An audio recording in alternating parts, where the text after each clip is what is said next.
Bom, oficialmente, então, boa noite. Vou dar início à nossa aula, né? Aula 2 hoje. Nós vamos falar de caldeiras, tá? Esse é o último conteúdo que a gente vai utilizar da apostila, de fato, toda a apostila lá, tá?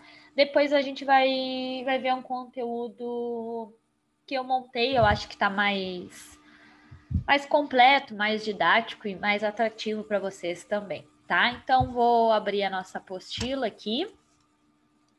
Eu mandei para vocês, tá, um PDF só com essa parte de caldeiras, tá? Para vocês terem o arquivo aí. O capítulo 1, ele é referente à introdução, né? Aquela parte de água e tratamento de água só.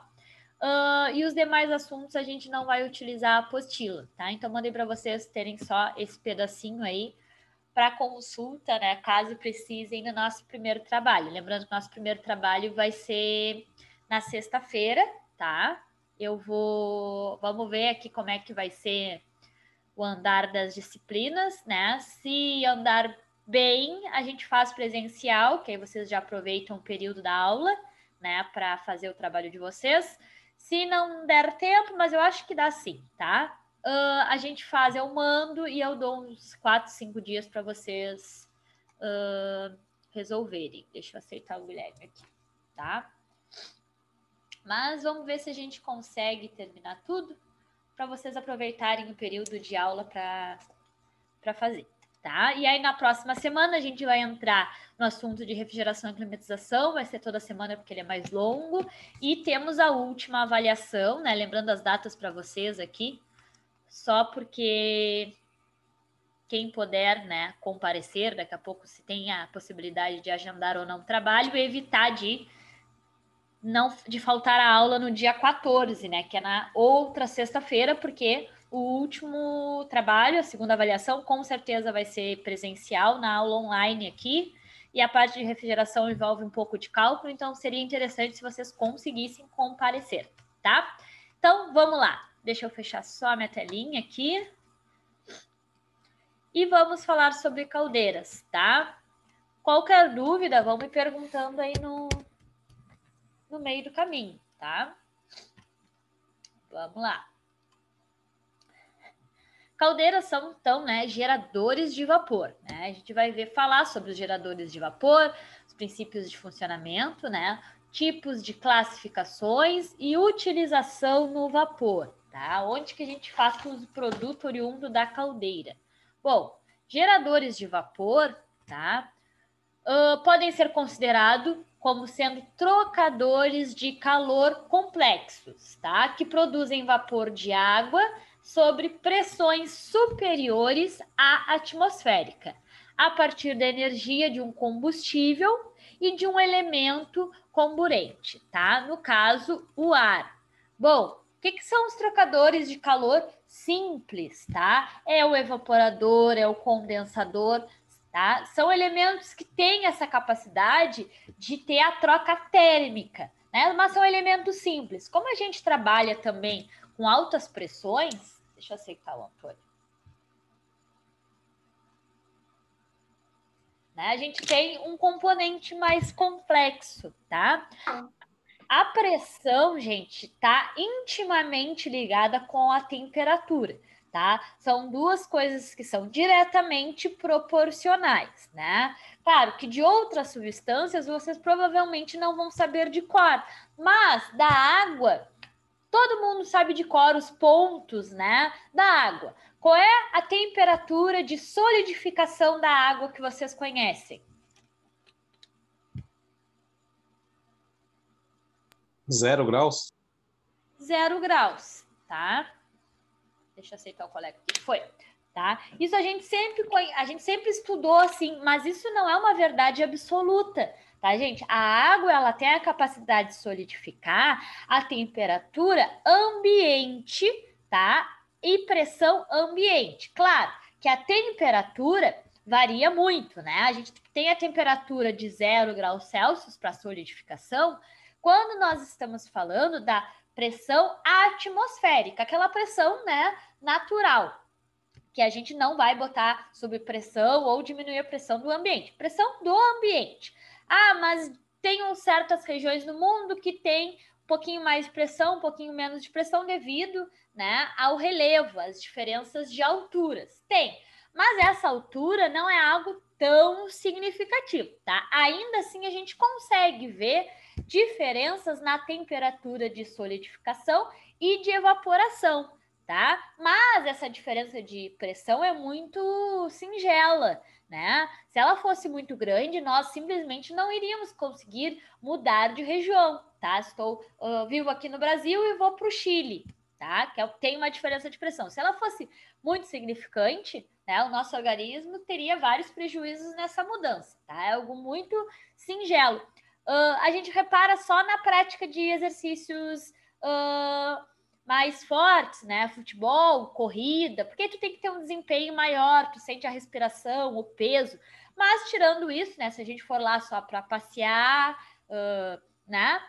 Visitar, a gente não vai sentir essa dificuldade, tá? Mas eu tenho espaços confinados em que eu altero a temperatura para ficar fácil essa mudança, né, no estado dos meus líquidos, né? Pode ser água, pode ser outros fluidos, né? A gente vai ver bastante sobre isso, sobre fluidos refrigerantes lá em refrigeração, né? Mas aqui em água isso precisa ficar atento. Por que a gente muda a temperatura? Porque quanto maior a temperatura, tá? Menor é o ponto de evaporação. Então, se, por exemplo, eu tenho lá a água, a pressão atmosférica normal, eu vou encher ali a minha chaleira, vou botar no fogo. Quando chegar a 100 graus Celsius, ela vai evaporar. Dentro de um sistema hermético, né, altas temperaturas, e essa água ela vai evaporar a altas pressões, essa água vai evaporar a uma temperatura menor. Então, é para facilitar o processo, modificar a pressão, tá? Então, é pelo estado do líquido que eu estou usando ali, tá? Estes equipamentos são constituídos por diversos dispositivos associados, né? Estão estes perfeitamente interligados para permitir a obtenção do maior rendimento térmico possível. O que é rendimento térmico? Calor, gente, é energia ou trabalho, tá? Podemos chamar tanto de energia quanto de trabalho e não pode ser desperdiçado, tá? Quando a gente fala, por exemplo, de rendimento de um motor, né, de um equipamento mecânico, isso parece muito claro para vocês. O que é o rendimento de um motor? O que o motor faz? Né? O motor é uma máquina que recebe energia elétrica e transforma em energia mecânica, tá? Transformadores, geradores, tá? Isso tudo são equipamentos que recebem um tipo de energia e transformam em outro tipo de energia, tá? Então, o motor recebe energia elétrica e transforma em energia mecânica. O que é o rendimento deste equipamento? É esta relação do quanto ele recebeu de energia elétrica e o quanto ele transformou em energia mecânica, né? Então, ele recebeu X, mas ele conseguiu transformar aquilo ali apenas metade em mecânica. Deixa eu aceitar o Ian aqui. Então, o rendimento dele é de 50%, tá? Quanto melhor é feita essa conversão, maior é o rendimento, né? Vocês já viram algum equipamento mecânico com 100% de rendimento?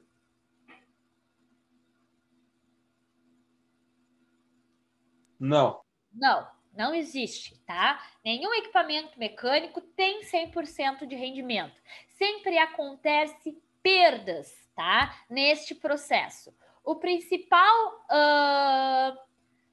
A principal perda, podemos dizer que é o efeito Joule, tá? O efeito térmico. Quanto maior é o equipamento, em geral, menor é o rendimento dele. Ah, mas eu tenho um equipamento muito mais robusto, por que o rendimento é menor? Tá? Justamente porque quanto maior é o equipamento, maior são as minhas perdas térmicas, o meu efeito Joule. Ah, então por que vale a pena fazer? Porque compensa.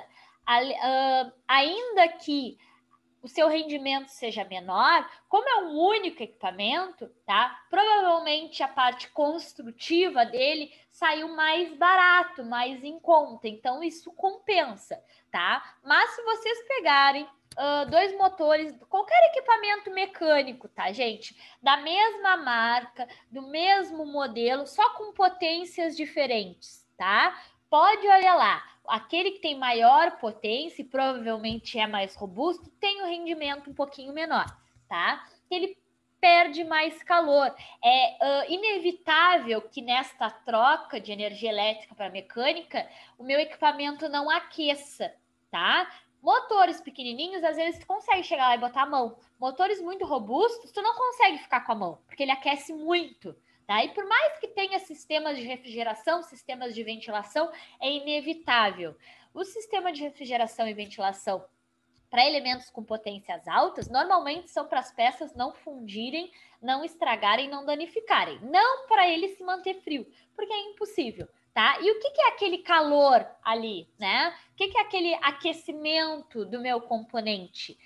Parte da energia elétrica que deveria ser transformada em energia mecânica se transforma em quê? Em energia térmica, em calor. Aquilo ali não veio de graça. Eu estou gastando a minha energia elétrica em energia térmica, mas é inevitável, tá? E rendimento térmico é isso, tá, gente? É o quanto eu consigo aproveitar de calor.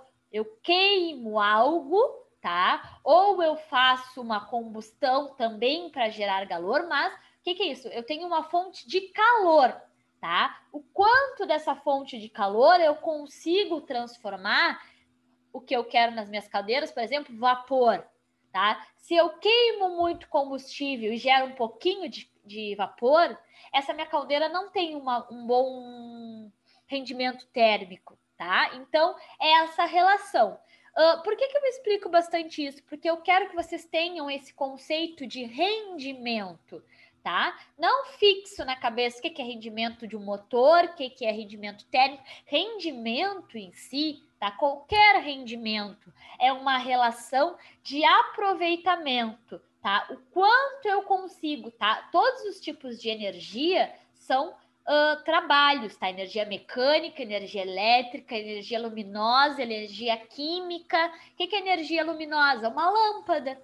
O que ela faz? Ela recebe energia elétrica e transforma em energia luminosa. Hoje em dia, as lâmpadas têm altíssimos rendimentos, né? Elas não aquecem como aquelas incandescentes que a gente tinha até pouco tempo, né? Lembram que aquelas antiguinhas redondas, se tu recém desligasse a luz, tu não conseguia trocar. Ela estava muito quente. Essas mais novas, que são mais longas, não tem aquele perfil arredondado, né?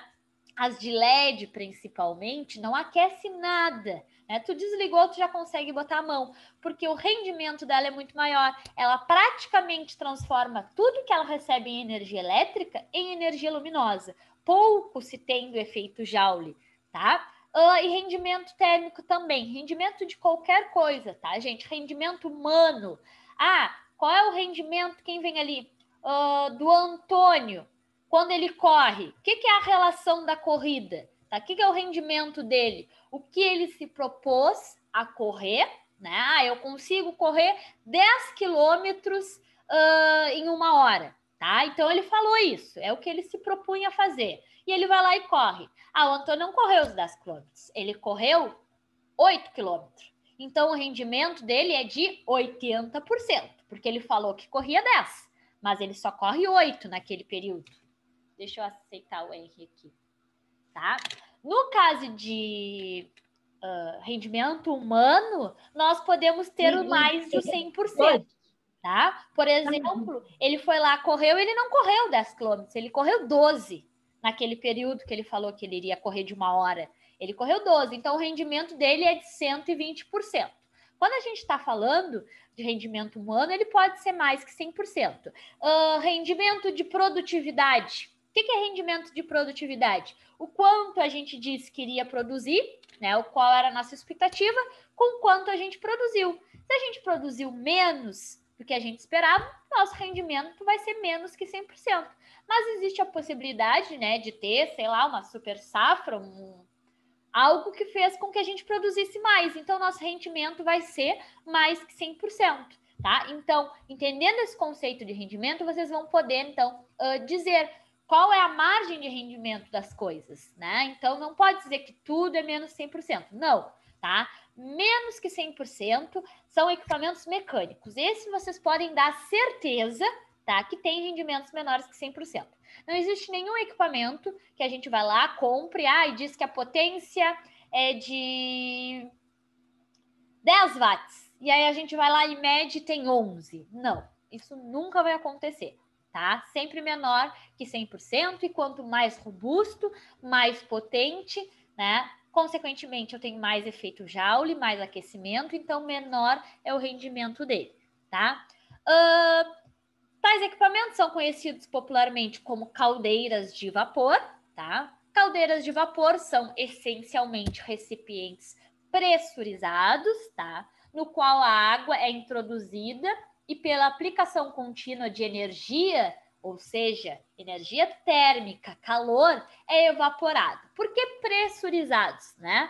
Porque se eu não estivesse trabalhando com altas pressões, eu teria que fornecer muito mais calor para ter a mesma quantidade de vapor, tá? Então, essa é a ideia do aumento da pressão, para diminuir a temperatura de evaporação da água. Então, ela não vai evaporar mais a 100. Dependendo da pressão, ela pode evaporar a 90, ela pode evaporar a 80. Então, é muito mais fácil chegar a 80 graus do que a 100, né? O que é essa diferença de 80 para 100? É energia térmica, que eu vou ter que estar introduzindo, seja a partir do calor, seja a partir de energia elétrica que eu gaste, né? Essas jarras elétricas de cozinha, o que são? Energia térmica a partir da energia elétrica, tá? A água evaporada é chamada de vapor, tá? Constituindo um dos fluidos de trabalho mais empregados na indústria, tá? A gente vai ver por que o vapor tem esse poder de ser tão usual nos equipamentos mecânicos, tá? Ele é um meio termo, tá? É um meio. O que é um meio? É algo pelo qual, né, eu vou trabalhar. O que é o meu meio? O meu meio pode ser água, o meu meio pode ser óleo, o meu meio pode ser ar, tá? Quando eu tenho um motor funcionando, motor normal funcionando, qual é o meio dele? É ar, tá? Quando eu não tenho nada, é ar que tem ali. Nós não vivemos no vácuo, tá? Alguns, sim, trabalham sobre vácuo, aí o meio é vácuo, tá? Mas quando não é dito meio, eu tenho ar ali, né? Quando eu tenho um ventilador, pode ser um ventilador comum de casa, ele está trabalhando para circular quem? Que meio? O ar, não é nada, tá? Então, o vapor é um meio interessante para se trabalhar quando eu tenho motores, quando eu tenho compressores, quando eu tenho turbinas, tá? O vapor, principalmente, é algo que não é tão denso como líquido, mas que tem a capacidade de movimentar mecanicamente as peças, porque ele é pesado. Princípio de funcionamento. Espera aqui, tem um colega que não está conseguindo entrar. Vamos ver aqui. Não, mas agora entrou. Foi. As caldeiras a vapor têm como princípio de funcionamento a troca de energia térmica entre a massa de uma determinada substância na fase líquida. Normalmente é água que a gente usa nas caldeiras, tá? Mas às vezes eu tenho outros líquidos. Às vezes eu tenho líquidos misturados com algo, algum líquido salino, água com sal. Por que eu boto sal? Porque quem evapora 100 graus? A água com sal já não evapora mais a 100 graus, tá? Evapora a 98 graus, tá? Então, conforme eu vou mudando o meu meio, a minha temperatura de evaporação também muda, tá? Se eu não estou trabalhando com água, estou trabalhando com óleo, a temperatura de evaporação é outra, tá? Por isso que nem sempre é água, às vezes é um líquido, o intuito é só mudar os pontos de estado. A água com sal também não vai solidificar a 0 graus, vai solidificar, tá? A -2, dependendo da quantidade de sal. Com uma fonte... Ô, professora. Fale-me. E essa diferença dela evaporar mais com menos temperatura influencia também na pressão que ela exerce ou não, na expansão dela? Sim, Antônio, né? Não. Henry. Sim. A gente falou isso no início, que entrou um pouquinho depois, tá? Por que as caldeiras são Não, tá. pressurizadas, tá? Porque a pressão está intimamente ligado à temperatura, tá? Então, a água, a que a gente aprende lá na escola, que a água vai evaporar a 100 graus Celsius e solidificar a 0 graus Celsius, é a pressão atmosférica, tá? Quando a gente muda a pressão do meio, ela não evapora mais a 100. Quanto maior a pressão, menor é a temperatura de evaporação.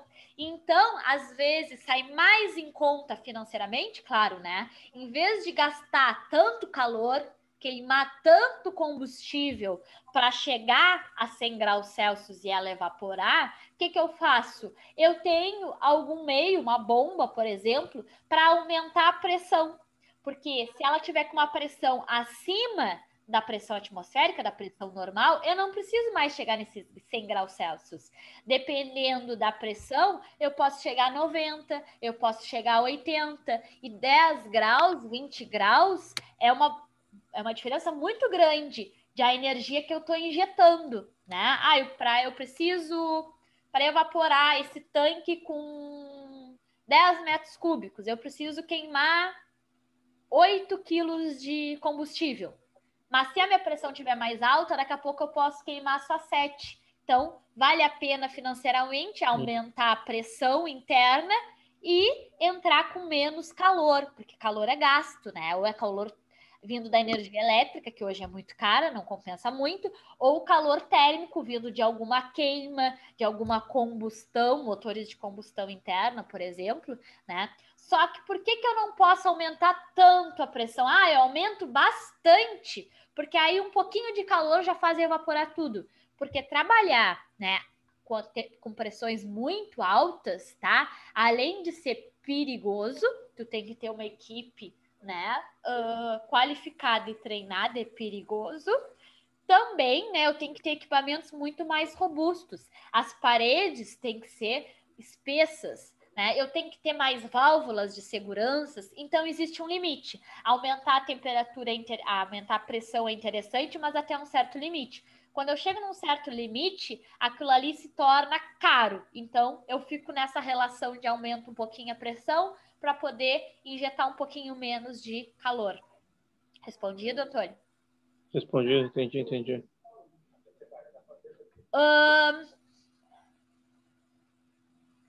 Bom, as caldeiras a vapor têm como princípio de funcionamento a troca de energia térmica entre massas de uma determinada substância na fase líquida, tá? Com uma fonte de calor gerada por diferentes tipos de agentes caloríficos, denominados combustíveis, tá? Nós temos combustíveis naturais, nós temos combustíveis, às vezes é queimado gasolina, diesel, às vezes é queimado madeira, carvão, pode ser diferente os agentes, tá? Mas tudo a gente chama de combustível.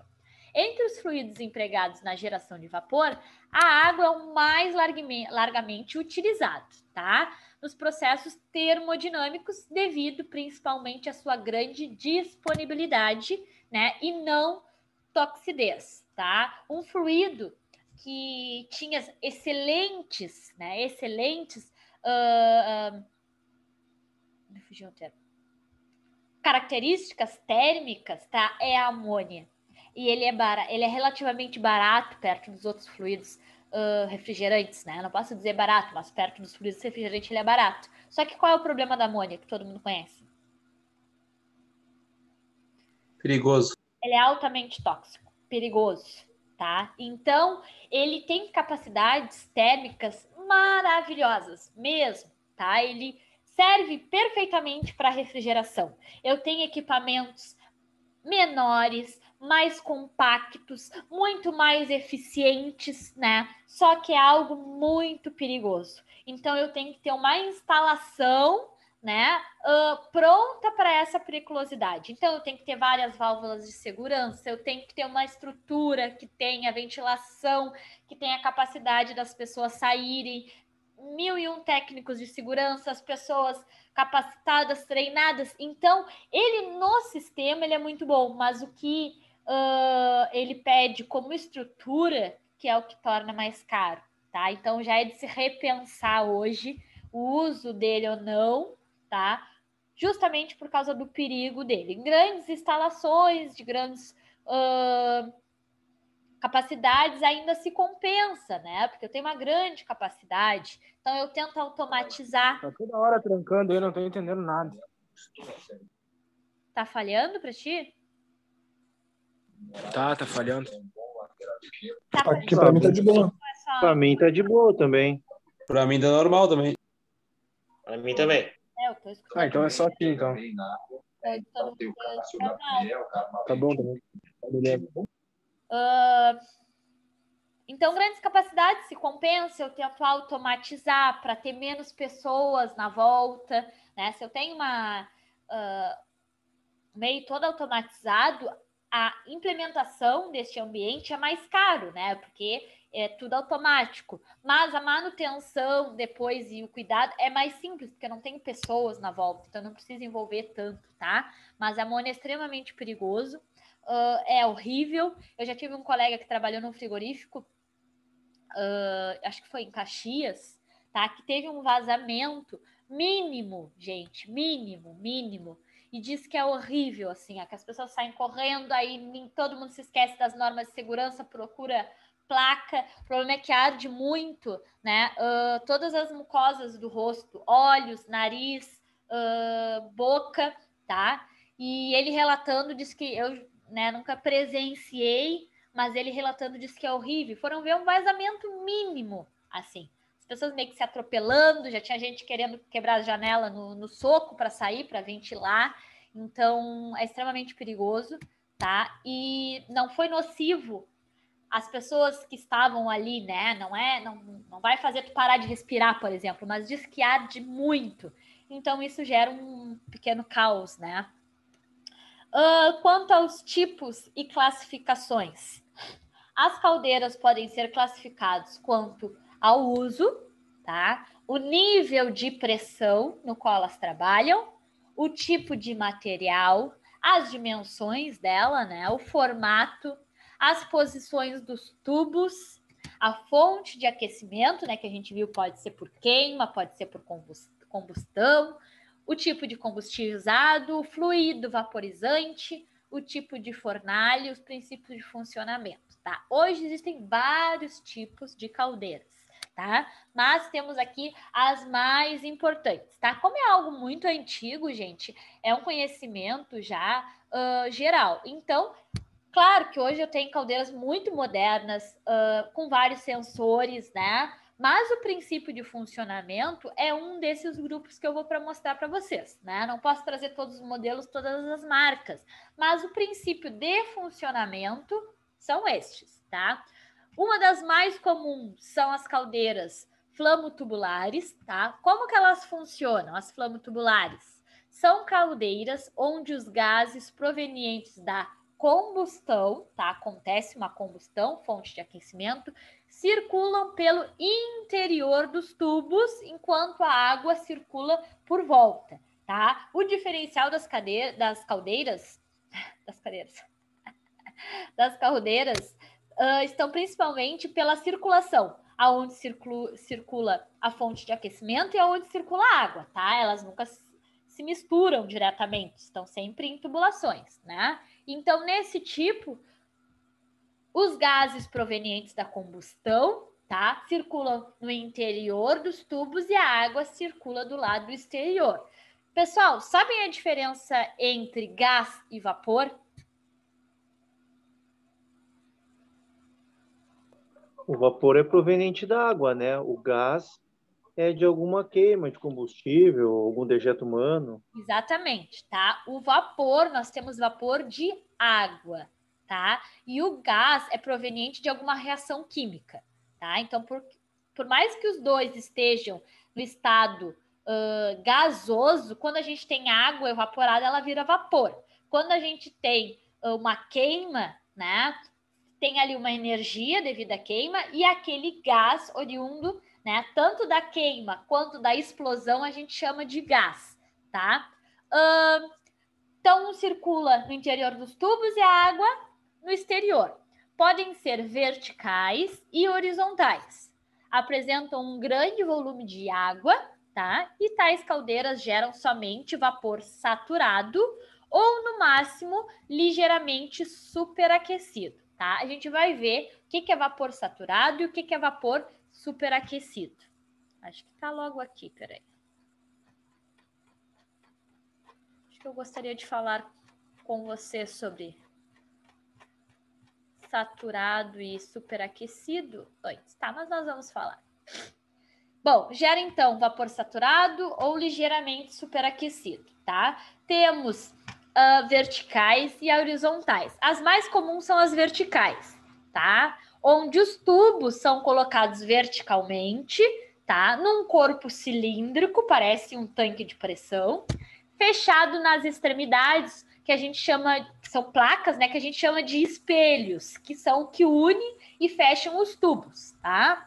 A fornalha interna fica num corpo cilíndrico abaixo, né, do espelho inferior. Toda fonte de calor normalmente fica na parte inferior, né? Porque o calor, o vapor, ele é menos denso, né? Então ele sobe, enquanto o ar frio desce, tá, pessoal? Se vocês abrirem a geladeira de vocês, experimentem abrir a geladeira no inverno, tá? Vocês vão sentir primeiro um ar bem gelado nos pés, depois vocês vão sentir um ar gelado no rosto, tá? O ar gelado é mais denso, ele desce, e o ar quente, o vapor, ele é mais leve, então ele sobe. Os gases de combustão só sobem através dos tubos, né, por serem mais leves, aquecendo e vaporizando a aguda que se encontra externamente nos mesmos, tá? Então, eu tenho no interior do tubo passando o meu gás e na volta do tubo tem água.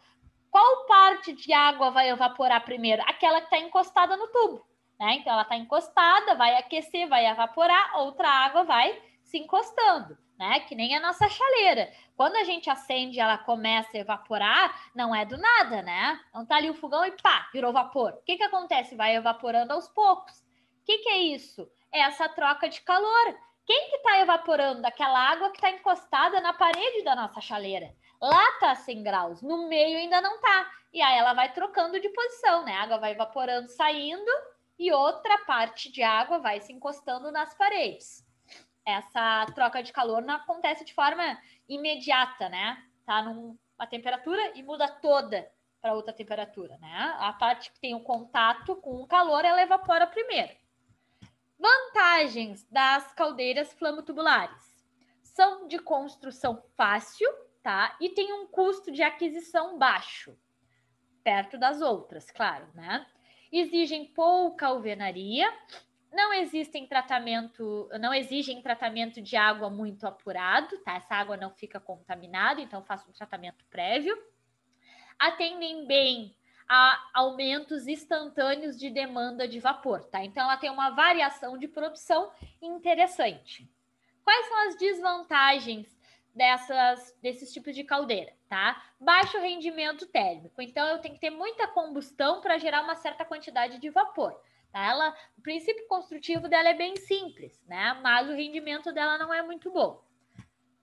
Ocupam muito espaços, elas são de grande porte, tá? Claro que depende da capacidade dela, mas em geral elas são mais robustas do que uma caldeira do outro tipo com a mesma capacidade. Circulação deficiente de água, né? Por isso que ela é tem um rendimento menor. Partida lenta devido a grande volume interno de água, tá? Então, depois que a gente liga ela leva um certo tempo para ter o fluxo de vapor que eu desejo. Limitação de pressão de operação, no máximo 15 kg/força por centímetro quadrado, tá? Por isso que ela não é muito eficiente. O aumento da pressão dela é bem pouco, tá? Ela nem aguenta se a gente aumentar muito. Como ela tem uma construção frágil, se aumentar mais do que isso, vai estourar em algum canto, tá? Então, a construção dela é bem simples ali. Consecutivamente, é mais barata, mas, né, tem as suas restrições. como tudo, né, gente? Normalmente, aquele equipamento que é mais eficiente, que é mais compacto, que é mais moderno, que é mais automatizado, ele é mais caro. Em alguns casos se compensa, outros não. Outro a gente quer o equipamento que funcione, pode não ter um rendimento muito bom, mas que seja mais barato, né? Depende muito da aplicação. Temos aqui, ó, 2 tipos de fornalhas, tá? Que são as caldeiras flambotubulares, tá? Então, o que que nós temos aqui? A nossa esquerda primeiro, tá?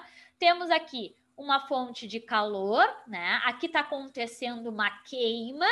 Então, em vermelho, nós temos gases oriundos da queima, tá?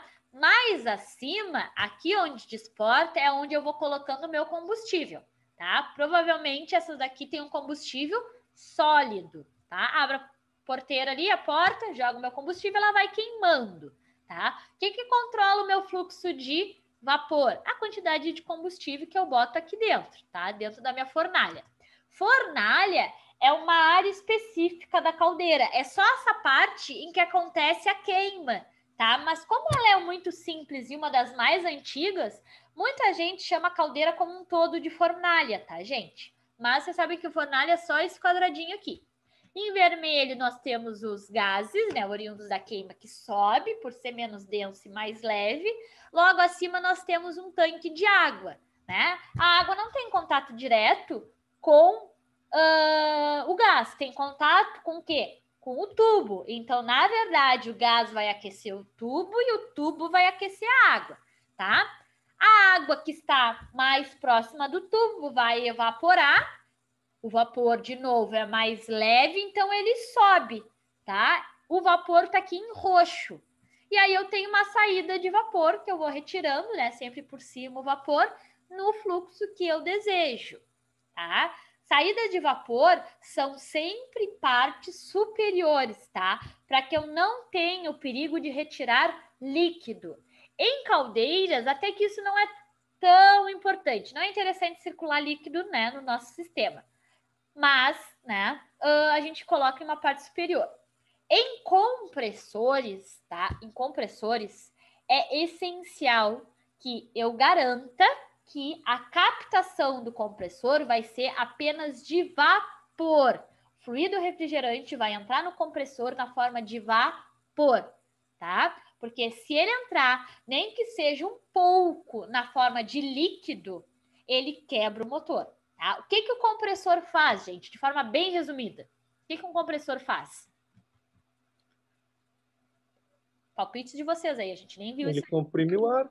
Ele comprime o ar ou o fluido, né?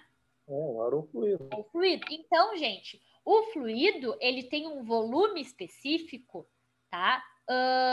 Na forma de gás, na forma de vapor, totalmente diferente do volume de líquido. Então, ele é projetado para comprimir uma certa quantidade de ar. Então, eu pego bastante ar e consigo comprimir numa areazinha assim. Ele foi projetado para isso. Se entra líquido, tá? Eu pego um monte de ar com mais líquido, tento comprimir numa região bem pequena, o líquido ele não tem uma compressibilidade tão boa quanto o ar. O que que vai acontecer? Vai estourar em algum ponto, tá? Então, por isso, o perigo de entrada de líquido no compressor, tá?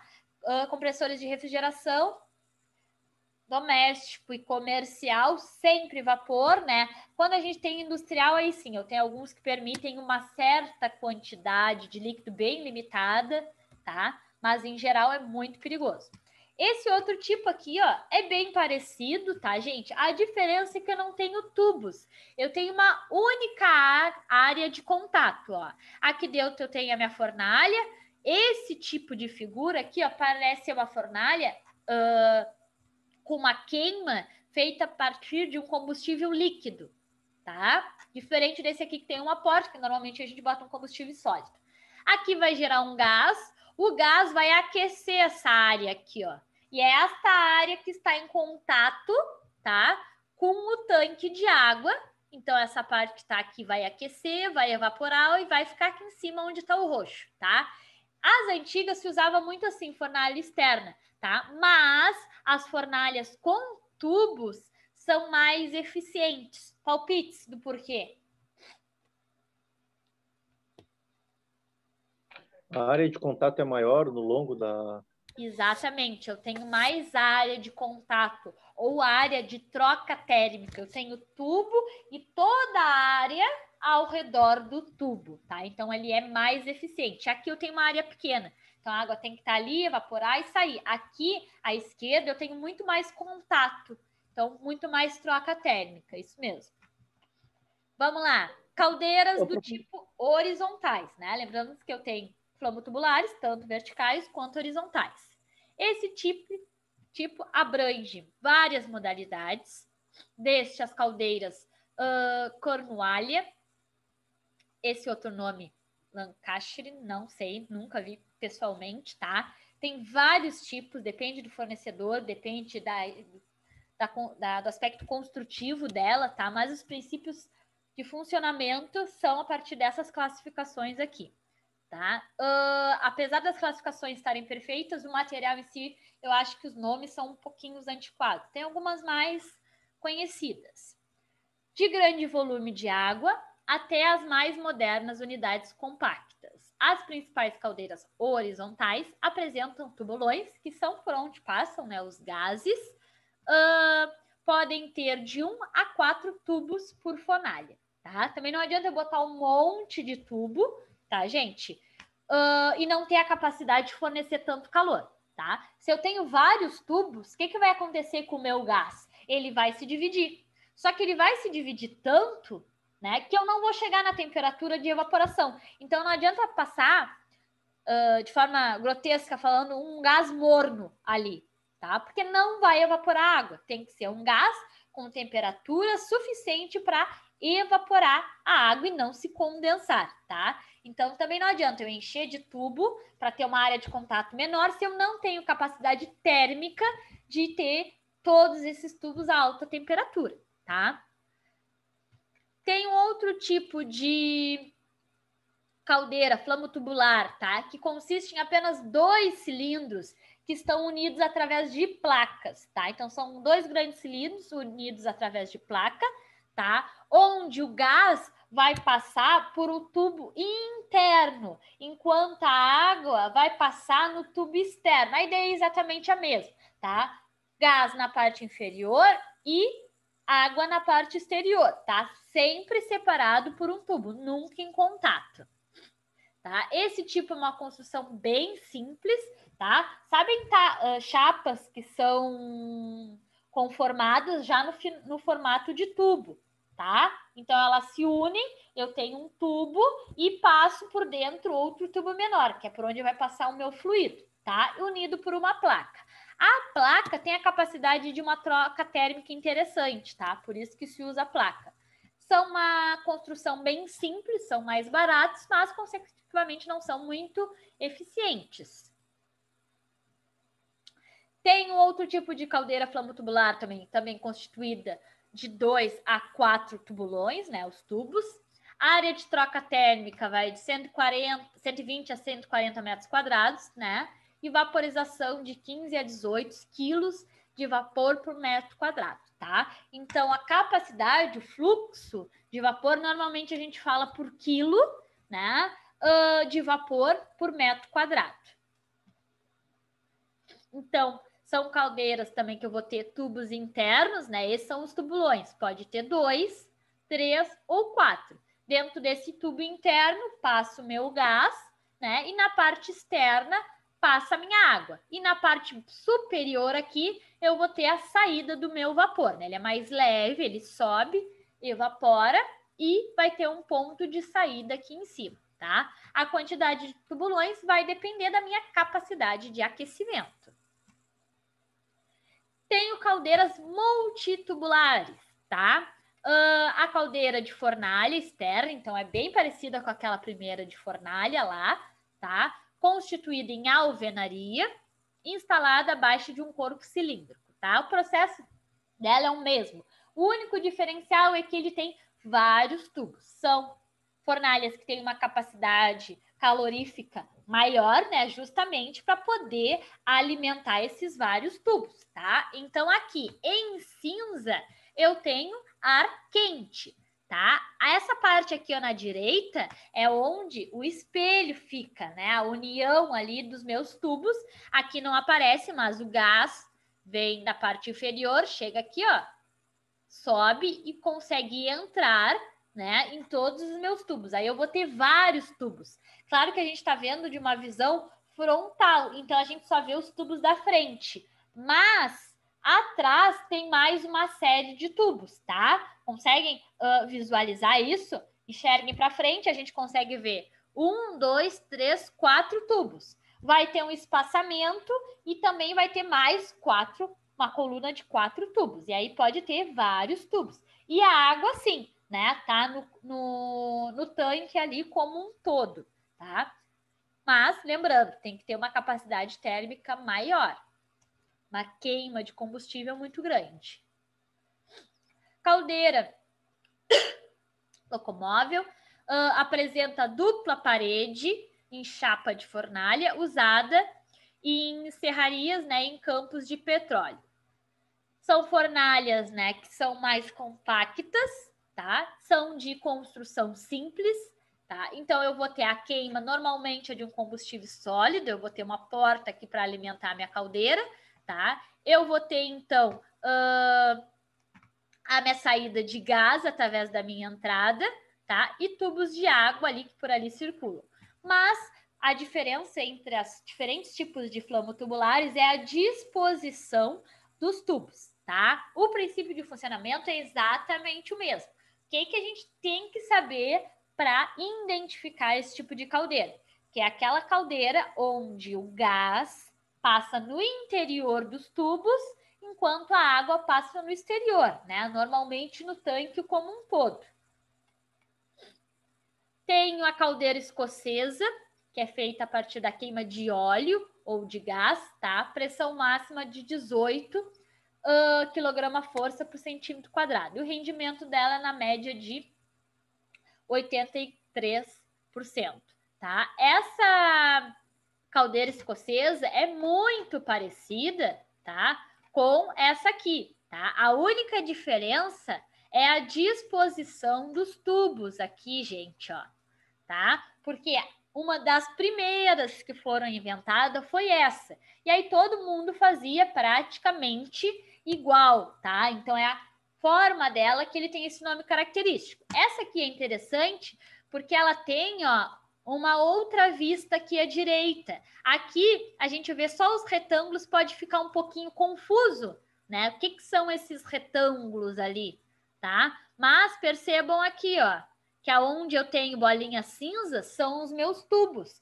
Eles passam de ponta a ponta, né, do meu corpo cilíndrico e na extremidade é unido, né, por um espelho. E ali ele se encontra, então, as ligações entre os tubos. Então, essa é uma visão frontal e essa aqui é uma visão lateral, tá? E aqui passa água. É normal se acumular um pouco de lama, tá? Oriunda dessa água, tá? A água, quando entra em contato com calor, se não é uma água pura, tá? Às vezes não é uma água potável, é uma água que vem da rede de abastecimento. Às vezes tem algumas impurezas. Essas impurezas, na evaporação, ela se separa, porque a impureza não é leve, tá? Então, a água entra em contato com o calor, evapora e essa impureza acaba se condensando lá embaixo. Então, de tanto tempo, tem que fazer a limpeza dos meus cilindros, tá? Porque se acumula resíduos aqui embaixo. Isso em todos os tipos, tá, gente? Tem as caldeiras aquatubulares, tá? São caldeiras onde a água circula no interior dos tubos, enquanto o agente calorífico circula na parte externa, tá? O princípio de funcionamento é invertido. Então, quem vai estar, né, restrito é a água dentro do tubo. E no resto do cilindro eu tenho o agente calorífico, né? Vai ser vapor ou gás. Essas caldeiras possuem maior área de absorção de calor, maior capacidade de vaporização e rápida resposta às variações de carga. Por quê, gente? Imaginem que no outro caso eu tinha um tanque de água e nele passando alguns tubos. Então, pensem na relação quantidade de água para quantidade de gás. Neste caso aqui, tá? Eu tenho um tanque de gás e por ele passam tubos de água, né? Então, a minha água ela evapora com muito mais rapidez. Então, ela é mais eficiente, tá? E em contrapartida, a gente vai ver umas desvantagens. Mas o aspecto construtivo, diferença entre as duas é essa. Pelas suas características e economia, é hoje a mais aplicada em grandes instalações termoelétricas, tá? Então, são uma das mais usadas. Probabilidade de vocês darem de cara com uma caldeira e ser aquatubular é grande, tá? Podem produzir... Professora. Pode falar. Professora, essa aí, no caso, ela é mais produtiva porque ela inverteu a ordem, né? Ela vai dar mais calor e vai botar menos água. Exatamente. Mas ela... E essa transferência que ela acontece fazendo, como diminui a água? Também não diminui a capacidade de produção? Não, porque aí a água passa a ser um fluxo contínuo. A água vai ter um fluxo ali.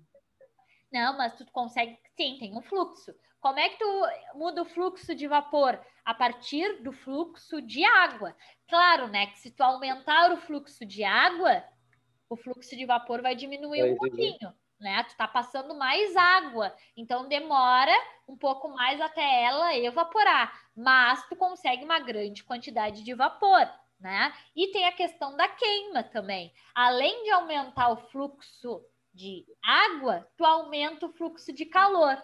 Então, tu consegue manter a relação da quantidade de vapor, né? Vai aumentar mais o vapor, mesmo aumentando a quantidade de água, tá? Tudo é uma relação de quantidade de água com quantidade de calor. Se tu aumentar os dois juntos, tu tem mais vapor, tá? Também é muito maior. Isso que tu falou aí, dessa troca, imaginem assim, gente. 1 litro de água, tá? Se eu botar 1 litro de água em uma panela pequenininha, ela não demora mais para evaporar? Demora? Porque é muita água em uma quantidade pequena de área de contato, que é uma panela pequenininha, tá? Então, ela demora, aquela água demora, tem pouco contato com as extremidades. Com a mesma quantidade de calor, tá? Se vocês fizerem isso no fogão, pega uma panela pequenininha e bota 1 litro de água. Vai demorar mais para evaporar do que se vocês pegarem uma panela bem grande, tá? E botar 1 litro de água, porque ela tem mais área de contato. Com a mesma quantidade de calor, ela tem mais facilidade de evaporação, justamente por causa desse contato, tá? Então, não é só a temperatura. A área de contato também tá muito ligada à quantidade de evaporação, porque às vezes eu tenho bastante calor, só que se eu tenho pouca área, não adianta, tá? Eu posso ter um maçarico, gente, na panela. Como é pouca área que ele pega, o maçarico é muito mais forte que o fogão, vai evaporar mais lentamente com o fogão. Então, a área de contato também está muito ligado, não só a quantidade de calor que eu adiciono. O desperdício de energia é menor, então, na realidade, né? O desperdício de energia é menor. Só que essa linha é muito tênue, né? Da quantidade exata de área de contato com o calor. Porque se eu me passar um pouquinho, o que eu quero dizer com isso? Joguei bastante água porque eu tenho muita área de contato. Posso não chegar à temperatura ideal para evaporação, tá? Porque tem uma outra preocupação, eu ia falar um pouquinho mais à frente, mas que eu quero que vocês prestem bastante atenção nisso, tá? Não importa só chegar à temperatura de evaporação daquele fluido, daquela água, tá? O que acontece quando um gás recebe um ar mais frio? Ele condensa, tá? Troca térmica é uma via de duas mãos, tá, gente? Quando o fluido que tá ali passando, o gás, tá? Quando o gás tá ali passando e passa energia para a água, ele perde energia, tá? Então, por exemplo, a água tá a 50 graus e o gás está a 180. Quando elas têm contato, a água aumenta de temperatura. Vamos falar de pressão atmosférica. A água que tinha 50 passa a ter 105 graus. Então, ela evapora. Só que o gás perde calor. Ele tinha 180. Tá? Então, ele passou a ter 120. Essa troca não é essa relação perfeita, tá? Ah, eu doei 50 graus e eu perdi 50 graus. Não é assim essa relação, tá? Às vezes, ele mudou 50 graus a água, mas mudou a diferença dele de 20. Por exemplo, a água estava 50 e o gás a 180. Aí eles tiveram contato através do tubo, a água que estava a 50 passou a estar a 105 e evaporou. E o gás baixou para 150. Então, né? A água ganhou 50 graus e o gás só perdeu 30. Essa relação não tem que ser proporcional, mas é assim que acontece. Eu tenho que ter uma temperatura que garanta que, além de fornecer calor suficiente para evaporar a água, eu também não condense. Porque se o gás condensar, aí nós temos líquido, onde eu deveria ter calor, perigando apagar a minha fonte de calor, tá? Então, eu tenho que ter o calor necessário para vaporizar a água mais um pouquinho, para continuar subindo. Porque se ele ficar liquefeito, ele não vai mais subir. O que ele vai fazer quando ele liquefaz um pouco? Desce. O que ele vai fazer? Vai condensar e cair. Vai cair. Vai entrar no sistema todo. Conforme ele vai caindo mais frio, o que ele vai acontecendo? Condensando outras partículas. Então, eu tenho que ter uma temperatura capaz de aquecer a água, mas continuar no meu fluxo, tá? Não pode ser a temperatura no limite ali. Também tem essa relação aí. E essa troca, tá? Tem que ficar claro para vocês também que ela não é proporcional, tá, gente? Não é porque se encostaram, a água ganhou 50 graus, então o gás perdeu 50. Não é assim, tá? Não é uma proporção. Pode ser que a água tenha ganhado 50 graus, mas o gás diminuiu só 30. Ou o gás diminuiu 60. Depende da quantidade de cada um, do fluxo de cada um, tá? Mas vocês têm que estar cientes disso, que todo corpo que cede calor, o calor dele vai diminuir, tá? O calor é uma energia, de novo, nada se perde, nada se cria, tá? Então, ele recebeu o calor a partir da queima, mas quando ele cede calor, ele também perde o seu calor, vai mudando de corpo, vai se transformando, mas não se perde, tá? Estávamos falando, né, das aquatubulares, que são as mais comuns. Podem produzir vapor em altas pressões, tá? E vapor superaquecido em alta temperatura. Vamos falar o que é vapor superaquecido, fiquem tranquilos. Mas isso é um assunto bem refrigeração, por isso que eu não estou me atentando muito agora. A produção de vapor nesse tipo atinge até 750 toneladas de vapor por hora. Vamos, então, alguém me mandou mensagem, espera aí. Vou ter que selecionar. Ok. Por trabalharem com pequeno volume de água, tá? Necessitam de sistemas de controle e alarmes eficientes para segurança operacional, tá? O que é isso? Nós temos grande quantidade de vapor, há uma pressão mais alta, então a gente tem que ter uma segurança maior e principalmente uma segurança também no fluxo de água, porque imaginem ali, eu tenho vapor, né, a altas temperaturas, mas que de certa forma está sendo refrigerado pela água, não está? E se cessar esse fluxo de água, o que vocês acham que acontece com o sistema? Se por acaso... Superaquece, né? Superaquece a temperatura até começar a destruir tudo. No caso, destruir tudo, destruir os vasos condutores, né? Saída de vapor e ele tá para chegar lá a uma certa temperatura. Por exemplo, ele saiu a 180, né? Aqueceu a água e continuou o seu caminho a 120. Então, a minha saída de gás está planejada para algo entre 110 e 130. Se eu não tenho esse fluxo, essa troca de calor, ele vai chegar lá na saída com toda a temperatura dele, com 180.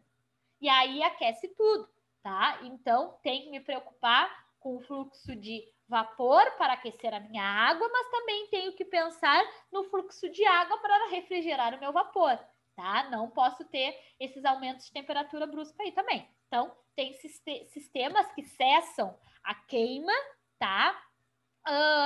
No caso de falta de água, por exemplo, tá? Normalmente, nesses casos, eu tenho pequenos reservatórios, não vem da direto, digamos assim, tenho reservatórios que mantêm o sistema como por um certo tempo. Mas, por acaso, acabou a entrada de água, se cortou a água, tá? Eu paro de queimar combustível. Até eu usar todo o meu reservatório, a minha temperatura do gás já foi diminuindo. Então, quando eu realmente não tiver mais água, eu já não estou produzindo mais tanto calor. Mas isso tem que ser cuidado também. A operação baseia-se na diferença de densidade, né, conseguida pelo diferencial de temperaturas existente entre o conjunto de tubos geradores de vapor e os tubos economizadores, que é os não vaporizantes, tá? Então, nesse caso, eu também tenho alguns tubos ali, tá? Para refrigerar o sistema, caso eu tenha o cessar de água, tá? Então, eu paro de queimar, mas em alguns casos eu também tenho tubo extras que eu passo a passar água ali, tá? Para o sistema refrigerar mais rápido, caso eu queira desligar por falta de água ou desligar por qualquer motivo, tá? Então eu tenho um certo fluxo de água. Se eu quero desligar meu sistema, o que eu faço? Eu paro de queimar e mando mais água, porque vai resfriar mais rápido. Lembrem que quando eu tenho, por exemplo, combustível sólido, eu já tenho uma certa quantidade no meu tanque ali. Por mais que eu não alimente mais ele, tem uma quantidade lá. Eu não posso simplesmente cessar. Quando é um combustível líquido, eu cesso a entrada, né? Paro de mandar líquido na hora. Mas se é um combustível sólido, ele vai terminar de queimar antes de se desligar. Então, temos um exemplo aqui, ó. Reparem que aqui eu não tenho, o meu meio não é um gás. Qual é o meu meio aqui? É ar quente, né? Eu tenho uma fonte de calor direta no meu tubo, tá? Eu não tenho um gás, eu tenho aqui uma fonte de calor e ar quente, né? Alta temperatura, superaquecido, no caso, que a gente vai ver o que é. Superaquecido, vai entrar em contato com o meu sistema, né? Que tenho água, as partes superficiais vão se evaporar e virar vapor. Saída de vapor sempre em cima. Tenho sempre uma descarga aqui, ó, de água, caso eu tenha excesso, tá? Isso já são sistemas de segurança. Mas o princípio de funcionamento é água na parte interior dos tubos, enquanto o gás ou o combustível ali na parte exterior, diferente dos flamotubulares. Tipos de caldeiras aquatubulares, né? As aquatubulares de tubos retos, né? Com tubulão transversal ou longitudinal. Consistem, então, de um feixe tubular de transmissão de calor, com uma série de tubos retos e paralelos entre si, interligados a uma câmara coletora. Estas câmaras comunicam né, com os tubulões de vapor superiores, formando um círculo fechado por onde circula a água. Aqui fica mais fácil de vocês entenderem, tá? Então, eu sempre tenho este ângulo, tá? Para permitir a saída do vapor. Em geral, os meus tubos estão inclinados. Claro que se eu tenho uma câmara quadrada ou circular grande, vocês não vão enxergar os tubos. Algumas, os tubos ficam mais externos, assim dá para enxergar. Outras não, mas estão sempre inclinados a mais ou menos 15 graus, tá? Então, aqui eu tenho gás quente, ó, oriundo de uma queima, tá? Aqui eu tô fazendo uma queima, tem oxigênio, esse oxigênio queima e vira um gás, né? E por dentro dos meus tubos está passando água. Novamente, o vapor, como é mais leve, essa inclinação é para ajudar esta separação de líquido-vapor, tá? Meu vapor é mais leve, vai subir. Aqui, ó, eu vou ter um tubulão, que é o que interliga os dois, a água desce, o vapor sobe, tá? E por cima, sempre a saída de vapor. Essa outra aqui esquematizada, mesma coisa, tem entrada de água, saída de vapor de água, tá? Depois eu tenho conexões para válvulas de segurança, caso a pressão interna esteja muito alta, eu vou aliviar através de válvulas de pressão, tá? Tem todo um sistema de segurança. Mas a ideia é vocês entenderem o aspecto construtivo, até porque normalmente são grandes cilindros e a gente olha por fora e não dá para entender como é que funciona lá dentro, é tudo fechado, né? Então, basicamente para vocês entenderem o princípio. Então, elas normalmente são inclinadas e paralelas entre si. Vantagens desse tipo de caldeira. São de menores dimensões e menores temperaturas na câmara de combustão, com maior aproveitamento do calor, maior vaporização específica, tá? Esses termos específicos, saturado, vapor superaquecido, tá?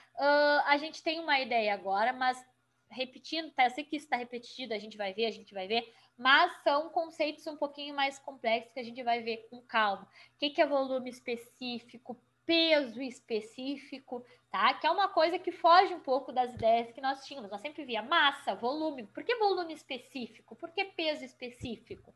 Tá? Vapor saturado e vapor superaquecido, tá? Mas isso a gente vai ver com bastante calma, vai ficar claro para vocês, tá? Até porque é aquilo que eu falei, depois que vocês entendem esses conceitos e o princípio básico de um sistema de refrigeração, vocês vão entender qualquer sistema, seja comercial, seja industrial, gigantesco. Vocês vão entender como funciona, tá? Só que para isso a gente tem que ver as coisas com calma, esses conceitos básicos, porque aí a gente consegue associar esse conceito com qualquer sistema real, seja grande, seja pequeno, seja doméstico, comercial, industrial, tá? As unidades médias alcançadas são de 30 quilos de vapor por metro quadrado. Em caldeiras com tiragem forçada, conseguem-se até 200 quilos de vapor por metro quadrado por hora. Tá? Dispensam refratários de alta qualidade por serem dotadas de paredes de água. Tá? No outro tipo, tá, gente, eu tinha que ter uma parede refratária, tá? Justamente para manter este calor, tá? Quando eu tenho a água envolto, tá? Eu não preciso desse tipo de barramento. Quando eu tenho o gás em contato com as paredes do meu tanque, independente do tipo de caldeira, tá? Tô falando do contato ali dos meus fluidos. Quando eu tenho a água em contato com as paredes, não me preocupo. Mas quando eu tenho gás, eu tenho que garantir que esse gás vai ficar lá dentro, tá, gente? As paredes refratárias são para manter o calor lá dentro. É como se fosse uma garrafa térmica. Se eu não usasse a garrafa térmica, eu pego uma chaleira, aqueço a água. Se eu botar ela dentro da garrafa térmica, ela dura um tempão quente. E a mesma água, na mesma temperatura, se eu deixar dentro da chaleira, o que acontece? Ela esfria. Ela perde calor para o ambiente. Imagina eu gastar um monte de energia para aquecer aquele gás e ele passar para o ambiente. Então, eu vou deixar o ambiente quente. Em volta da minha caldeira vai ser uma delícia no inverno. Mas a eficiência dela vai lá embaixo, tá? Então, a ideia do refratário dentro da caldeira é manter o calor lá dentro. Só isso, tá? Tem os diferentes tipos de refratário, posicionamento, mas o funcionamento de um refratário é isso. Manter o calor dentro do equipamento, tá? Sem que ele seja transferido para o ambiente. A temperatura no refratário é bem menor, né? Vaporização mais rápido, fácil limpeza, justamente pela água ser envolto, tá? É mais fácil de retirar toda a água com o equipamento desligado e fazer a limpeza. Os tubos, tá? Inclinados, além de facilitar a vaporização ali, a separação líquido-vapor, também são inclinados devido à limpeza, tá, gente? O gás, por mais que a queima seja perfeita, ele sempre fica partículas, ele não gera uma pequena ferrugem. Qual o nome? Me fugiu. Quando a gente queima alguma coisa e solta aquelas... Fuligem, tá? Então, a inclinação permite com que ele fique nas extremidades. É muito difícil de acessar o interior do tubo, tá? Então, é um jeito de facilitar a manutenção, tá? Inclinação de tubos, quando a gente fala de vapores, de água, quando se tem inclinação, normalmente é para facilitar a manutenção, em qualquer caso, tá? quando eu uso, por exemplo, águas de lagos, rio, como a gente viu na última aula, para algum tipo de resfriamento. É normal eu ter tipos de inclinação, para não ficar as partículas ali, né, de impurezas localizadas no meio do tubo e na parte de baixo, né? Não tem aquele arraste por ele ser horizontal. Desvantagens agora. Necessidade de dupla tampa para cada tubo, né? Por causa das laterais, os espelhos. Alto custo inicial, né? É um equipamento mais moderno e também é mais caro. Baixa taxa de vaporização específica.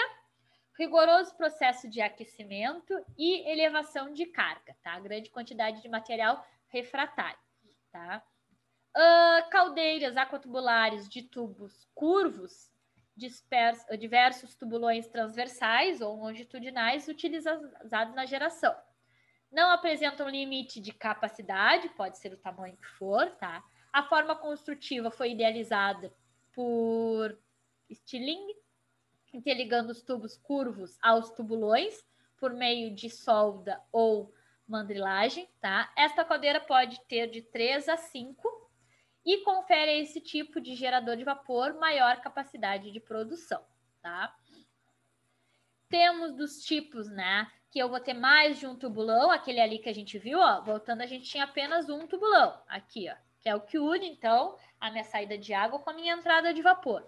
Posso ter mais de um tipo localizado, né, a diferentes níveis, às vezes até para gerar diferentes vapores específicos, né? Algum vapor específico com mais alta temperatura, menor temperatura, tá? Porque uma coisa é troca de estado, outra é temperatura, tá, gente? Do mesmo jeito que eu tenho água fria, eu tenho água morna, eu tenho água quente, ainda são água líquida, tá? Eu tenho vapor, pode estar na temperatura mínima de vapor, e vapor superaquecido, que o estado dele também é vapor, mas ele está a uma temperatura maior. Então, se eu tenho necessidades de diferentes níveis de vapor, eu posso ter diferentes tubulões a diferentes alturas e conseguir vapores, né, com temperaturas diferentes, depende da minha aplicabilidade.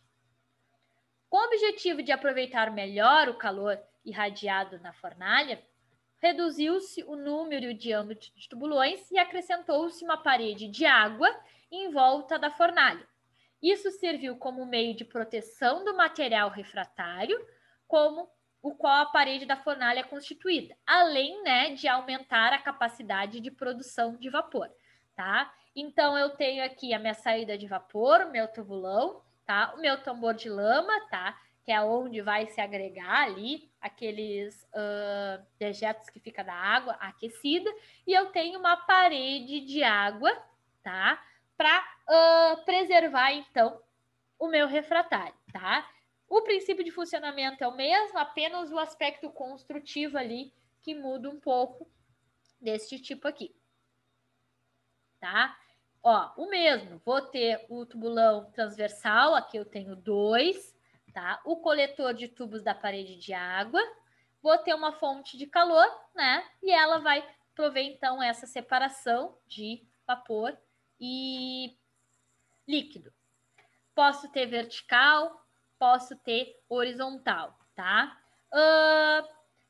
Vantagens: redução do tamanho da caldeira, queda da temperatura de combustão, tá?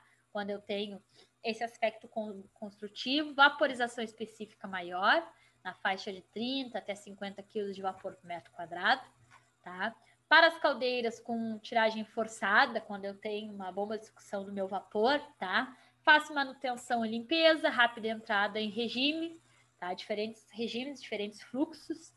Fácil inspeção nos componentes. Tenho do tipo de caldeiras aquatubulares de circulação positiva, né? A circulação da água nas caldeiras ocorre por diferença de densidade, pelo aquecimento de água e vaporização, tá?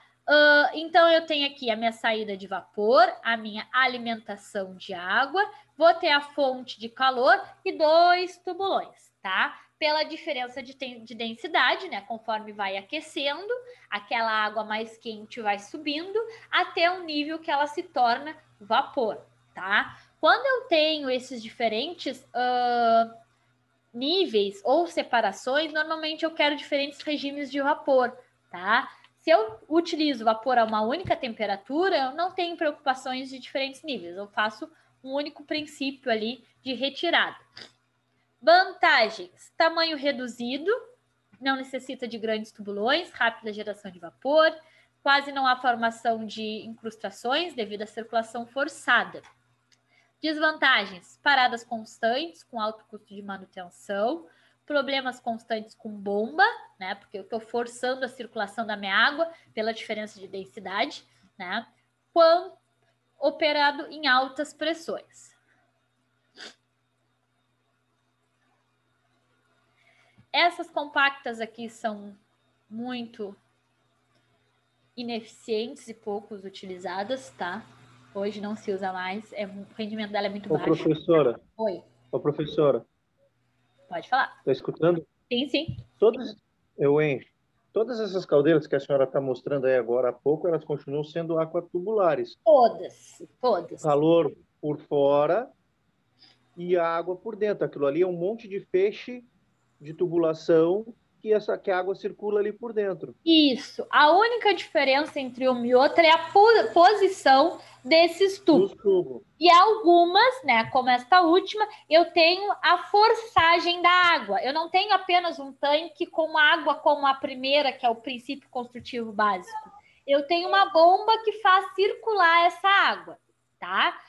Circular a água faz com que a troca de calor seja um pouco mais eficiente, né? Porque a água fica passando em torno dos tubos, ela não tá ali só paradinha, tá? A circulação faz com que essa troca térmica seja mais eficiente. Essa é a positiva que a senhora está falando, quando liga a bomba, a água circula mais rápido. Isso, a água circula mais rápido. Não, a água circula, porque na outra água ela fica parada. A circulação dela é natural, apenas pela diferença de densidade. Ela aquece e ela sobe sozinha. Quando eu ligo a bomba, eu forço a circulação de água, que vai tendo mais troca térmica. Só que tem que ver se compensa essa troca térmica, porque a bomba ela não funciona sozinha. A bomba ela vai funcionar a partir da energia elétrica. Daqui a pouco essa troca térmica é tão pouca que não paga o quanto eu estou investindo de energia elétrica. Às vezes se paga, tá? Então, às vezes eu tenho os dois mecanismos. Tenho a possibilidade de forçar a passagem de água, ligar e desligar. Quanto que eu ligo e não desligo? Normalmente, quando eu tenho capacidades maiores, vale a pena ligar e circular mais rápido. Mas, às vezes, quando eu estou trabalhando com capacidades menores, às vezes não se paga o que eu estou gastando, né, de circulação para o que está gerando. Aquele modelo ali que a senhora falou de tirar o vapor a várias temperaturas, né? Aquilo ali é usado na extração de petróleo também, né? Porque o petróleo passa e a cada temperatura que sai um tipo de produto. Exatamente. Lá é um tipo de separação de elementos. No nosso, a gente está tirando o mesmo elemento, né? Indiferente. Só que em temperaturas diferentes. E lá a gente está separando, mas o princípio é o mesmo. Por quê? Cada elemento evapora uma temperatura. E eu sei as temperaturas de evaporação. Então, o que eu faço? Primeiro, eu pego aquela que evapora numa menor temperatura. Não sei dizer para vocês, mas até tem um esquema do petróleo que, se vocês quiserem, eu mostro para vocês, tá? Como que é refinado.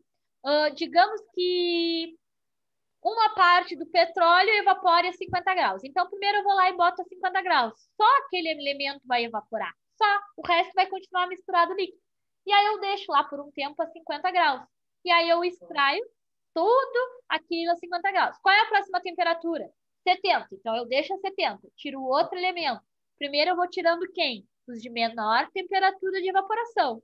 E vou subindo. E aí vai sempre restando aquele o quê? Que evapora a maior temperatura. Até que chega no 1. É assim o processo de evaporação. Mas aí acontece essa circulação e conforme o petróleo vai passando, em cada estágio é uma temperatura e ele já vai... Não, no petróleo eu não tenho a circulação. É apenas pela diferença de densidade, mas ele fica estacionário. Eu apenas aqueço. Nem circula. Não circula. Porque lá nas torres de refratário, se eu não me engano, tem isso aí. Pela altura, sai cada tipo de produto. Sim, Quando a gente abre Paradinho. para... É pela altura por causa dos níveis de evaporação. Eu tenho uns esqueminhas, eu vou trazer para vocês. Para vocês terem isso, pode ser legal, porque temos a refinaria aqui em Rio Grande, tá? Vou trazer um esqueminha que eu tenho pronto, que ali eu tenho a fornalha toda direitinha e o que é extraído e em quais faixas de temperatura, tá? Vamos ver isso daí que é bem interessante também, né? E é um tipo de equipamento térmico. A caldeira elétrica, tá? É um equipamento cujo papel principal é transformar a energia elétrica em térmica, tá? Então, o princípio de funcionamento vocês já conhecem. Eu vou ter o quê? Resistências que passam pela minha água, né? E aquecem ela até o ponto de evaporação. Tá? A produção de vapor em uma caldeira elétrica baseia-se em um princípio pelo qual a corrente elétrica, ao atravessar qualquer condutor, né? Ou seja, uma resistência, vai aquecer, vai gerar o quê? O efeito Joule, né? A água pura é considerada um mau condutor de corrente elétrica, né? Portanto, para que se possa obter a condutividade desejada, deve ser adicionado a ela determinados sais, tá? Nós não temos, a nossa água, ela conduz energia elétrica porque ela tem outras propriedades, tá? Tem cloro, tem um monte de coisa. A água pura, que a gente nem encontra para comprar, é aquela que se compra só a nível biológico para laboratório, ela não tem uma facilidade de condução tão grande. Características: não queima nenhum combustível, né? Utiliza apenas a energia elétrica. Equipamento mais simples e, em média, mais baratos que as caldeiras de combustão, né? Imaginem, é um cilindro que por ele passa várias resistências. Não necessitam de muito espaço para a sua instalação e a eficiência não varia muito com a carga, tá? Com a quantidade de fluxo que eu estou produzindo. E a temperatura máxima gerada no equipamento é aproximadamente superior à temperatura do vapor gerado. Estas caldeiras encontram-se no seu baixo preço inicial, no menor espaço para a instalação e ainda de fácil manutenção, tá?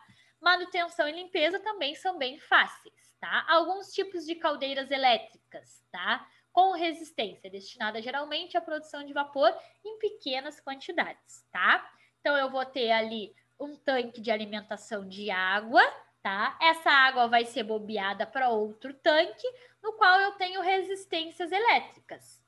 Essa água vai evaporar, então vai subir e vai ser succionada por uma saída de vapor, tá? O princípio construtivo dela é bem simples, a manutenção é bem simples, porque eu só tenho resistências ligadas a uma fonte de energia, né?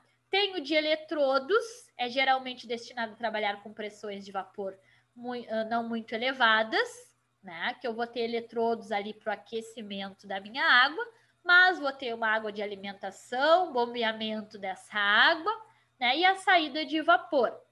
Aqui eu tenho um esquema, mas ele é mais complexo, de uma caldeira elétrica, tá?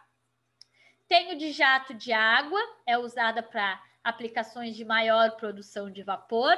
Então, em vez de eu ter uma resistência imersa na água, eu vou dispersar, né, jogar jatos de água na minha resistência. Por quê? Tá? Esse jato de água, ele vem em forma de partículas, que tem uma pequena área e vai encostar na minha resistência e vai evaporar com mais facilidade do que se ele tivesse imerso em água, tá? Quero as desvantagens aqui. E desvantagem, né? Dependendo da onde ela é implementada, né? Às vezes ela não compensa pelo custo, tá? Hoje a energia elétrica está muito cara. Então, é isso o que faz valer a pena ou não a caldeira elétrica. Porque o resto, né? Quanto mais energia eu tenho, mais potência eu tenho, até um certo limite. Grandes fluxos de vapor eu não consigo com caldeira elétrica, tá? Mas pequenos e médios, vale a pena, ela é bem simples, né? O aspecto construtivo, a manutenção é bem simples, ela não é muito cara de se comprar. O caro dela é o funcionamento, porque para funcionar ela precisa de energia elétrica, né? E no Brasil atualmente está bem caro, então em alguns aspectos ela pode não compensar financeiramente. Nos demais pontos ela é bem interessante. Tenho caldeiras compostas. É uma caldeira, né, flama aquatubular é uma mistura das duas principais que a gente viu, né? Cilíndrica vertical, a qual consiste de uma câmara de combustão a óleo, tá? A queima vai ser feita do óleo, e uma seção de gases de descarga proveniente de motores diesel ou turbinas a gás, tá? Então, tem duas fontes de calor ali. As seções de óleo e gás possuem superfície tubular de aquecimento, apropriadas para uma boa eficiência térmica, tá? E alta confiabilidade operacional. Vou baixar aqui para vocês irem enxergando. A caldeira permite uma operação simultânea entre os lados de gás de exaustão e o lado do óleo de combustível, quando necessário. Quando em operação, apenas com a descarga de gases, caso ocorra a redução na produção de vapor ou um aumento no consumo do vapor produzido, a caldeira será capaz de rapidamente suprir a demanda de vapor solicitado com acionamento automático da queima de óleo. Tá? Então, essa é uma caldeira, né, mista, que a gente reaproveita, na verdade, né?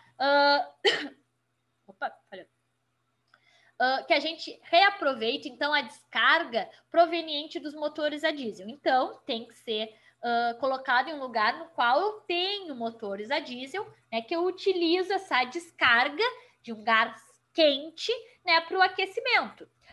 Só essa descarga pode ser suficiente. Eu vou usando essa descarga, né, com uma fonte de calor barata, porque aquilo ia ser descartado, né? Quando eu me aumento a minha produtividade de vapor ou a minha descarga está num nível mais baixo, eu entro com a queima do óleo. Então, ela tem dois mecanismos de acionamento de calor, tá? Utilizo reaproveitamento de descarga mais queima de óleo.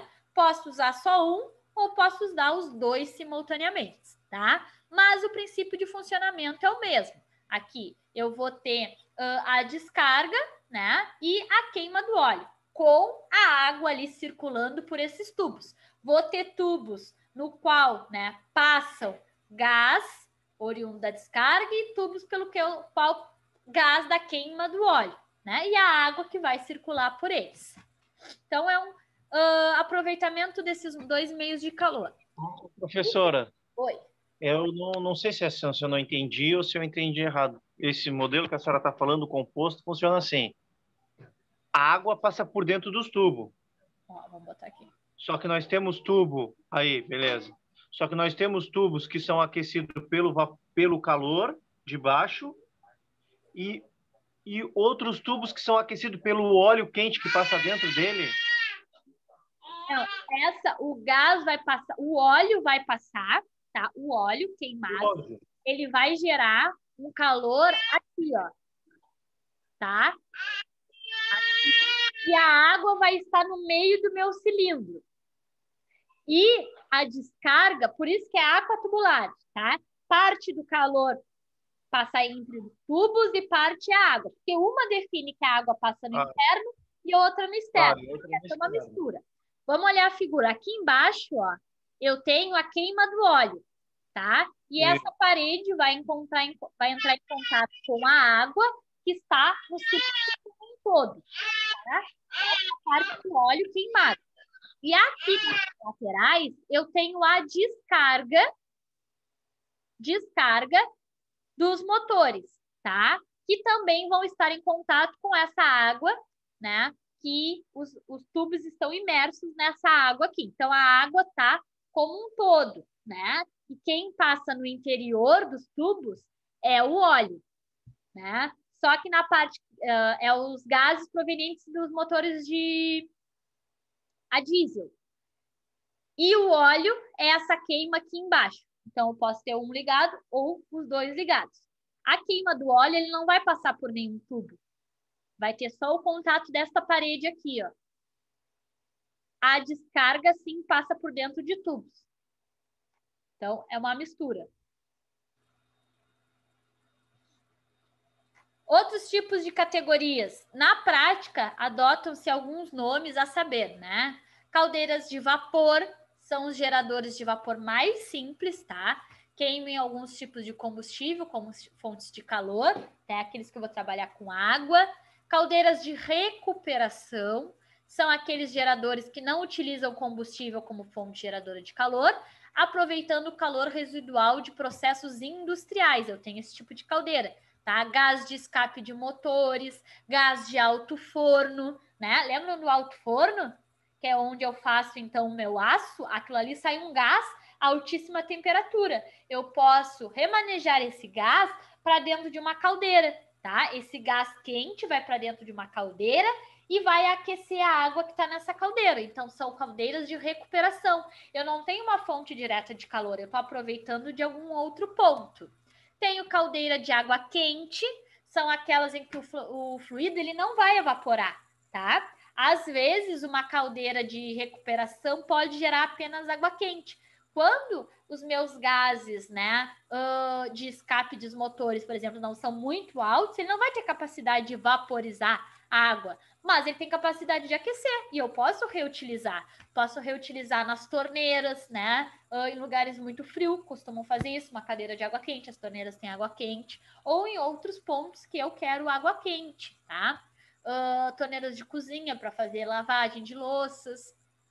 Tem os geradores reatores nucleares, são aqueles que produzem vapor utilizando uma fonte de calor, a energia liberada por combustíveis nucleares, normalmente urânio enriquecido, tá? A gente vai falar sobre os tipos de energia, então vou falar para vocês como é que funciona, né, uma usina nuclear, né? Porque basicamente a gente sabe o que faz uma usina nuclear, né? É uma fonte de energia elétrica a partir da energia nuclear. Mas como que funciona? O que acontece lá dentro? O que eu faço com o urânio para ele gerar energia elétrica? Tá? E para encerrar a parte de caldeiras, a gente também vai dividir ela quanto ao tipo de combustível, tá? As caldeiras a combustível sólido podem ter que tipo de carvão? Carvão mineral, usado principalmente em grandes termoelétricas, né? Onde 3/4 do carvão consumido nos Estados Unidos é usado na produção de vapor para a geração de energia elétrica, né? A principal fonte de energia elétrica deles é a partir de usinas termoelétricas, né? Tem o carvão vegetal e lenha, atualmente em desuso, né? Devido à elevação do custo e falta da matéria-prima, que é aquele carvão vindo da madeira, tá, gente?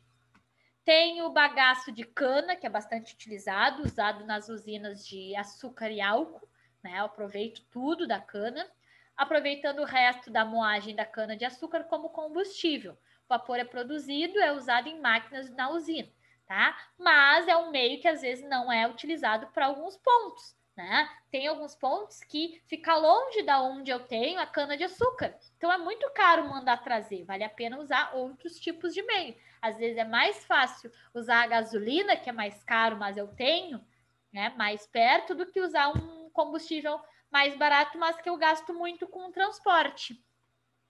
Caldeiras a combustível líquidos, né? Nos combustíveis líquidos temos o óleo cru, né? O fuel óleo, o óleo diesel, como os mais largamente empregados, né? E temos as caldeiras a gás, né? Não só as de vapor, muito usadas na indústria petrolífera, onde existe sobra de gás natural, né? Hoje, devido às facilidades de suprimentos a gás natural e de petróleo, também muito usado, tá, nas indústrias metalúrgicas, porque o ar oriundo do alto forno, que produz os aços, é um gás, né, altíssima temperatura, então eu posso reaproveitar ele, tá? Todas as caldeiras que usam líquido ou gás podem usar 2 ou mais tipos de combustível, tá? Então, às vezes, eles variam de acordo com a época do ano, né? E com o oferecimento do meu combustível. Eu vou comprar o que tem mais a um preço mais barato, né? Posso usar metade do ano usar o combustível líquido e a outra metade do ano usar um combustível sólido, né? Vai depender do preço que eu consigo para adquirir. Então, muitas usinas, né? Muitas caldeiras conseguem usar mais de um tipo de combustível para ter esse aproveitamento.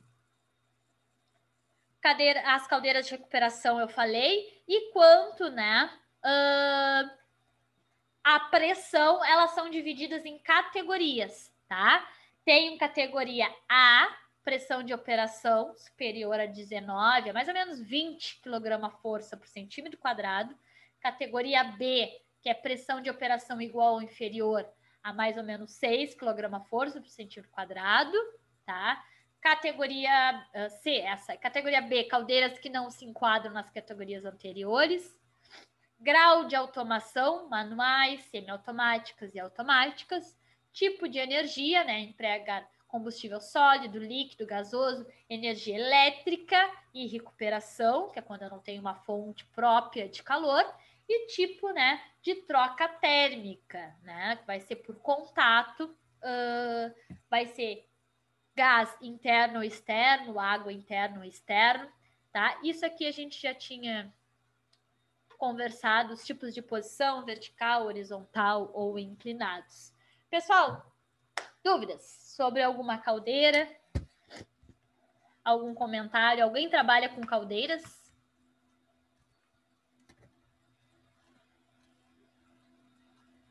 Ninguém trabalha com caldeira ou tem na indústria aí?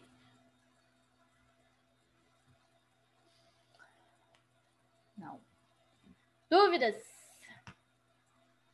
Não, professor, tá tranquilo até aí. Tranquilo?